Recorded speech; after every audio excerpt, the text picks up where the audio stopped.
whose work laid the foundation of equality, education, and justice.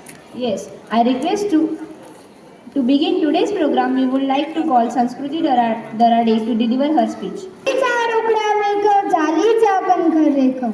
सत्याचा पाठी राखा, धर्माचा की जिव्हाळा, हा महाराष्ट्र ज्ञानेशाचा, हा महाराष्ट्र तुकियाचा, ज्योतिबा हा लोकियाचा, महाराष्ट्राचा सुधार एक वेगळा.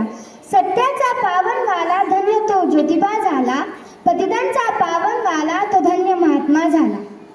हे बोल आहे विठ्ठल रामजी शिंदेंनी महात्मा फुलेंबद्दल लिहिलेले.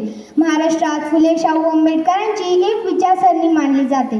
त्या विचारसरणीचे आद्य प्रवर्तक शेतकऱ्यांचे प्रश्न अनेक जण मांडतात, पण हंटर कमिशन समोर साक्ष देताना शेतकऱ्यांच्या विदारक परिस्थितीवर आसूर ओढणारे महात्मा.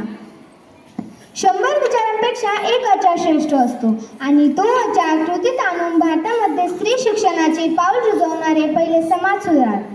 वय झाल्यावर माणसाचे हातपाय थांबल्यावर लोकही थांबतात, परंतु अर्धांगवाडी झाल्यानंतर सुद्धा समाजाच्या न्यायाचा सामाजिक सत्यधर्म लिहिणारा शतकर्ता समाज सुधारक अर्थातच ज्योतिराव गोविंदराव फुले म्हणजेच क्रांतीसूर्य महात्मा फुले. जीवनाच्या आयामाला पुरून उरणाऱ्या महात्म्याचं कार्य जेव्हा आम्ही बघायला लागतो तेव्हा अलगदपणे शब्द ओठावर येतात. ससा तेज घेऊन जन्मतो तारा, जसा मोर घेऊन जन्मी पिसारा. जसा तेज घेऊन जन्मतो तारा, जसा मोर घेऊन जन्मी पिसारा. जसे घेऊन आले सुधारण्याचे लेणे, असा श्रेष्ठ महात्मा पुन्हा होणे.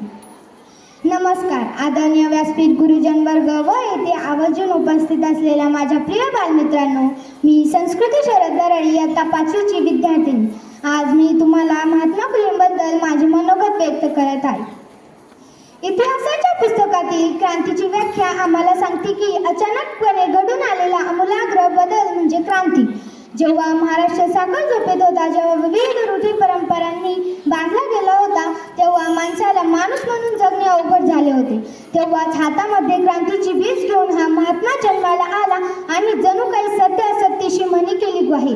मानी आली नाही बहुमाता, त्याचप्रमाणे सत्य विचारांची पाऊलवाट निर्माण करत गेले.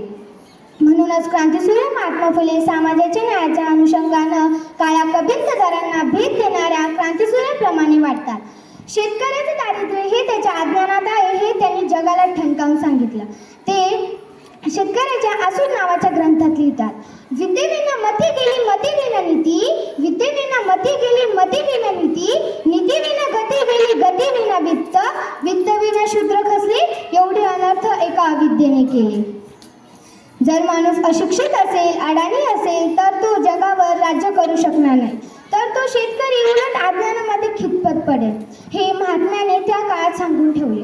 वंचितांच्या इतिहासाला एक विचारसरणी मिळवून देण्याचे काम रणजित गुहा या भारतीय इतिहासकाराने केले. परंतु वंचितांच्या इतिहासाचा विचार महात्मा फुलेंनी त्यांच्या लेखनातून मांडलेला दिसतो.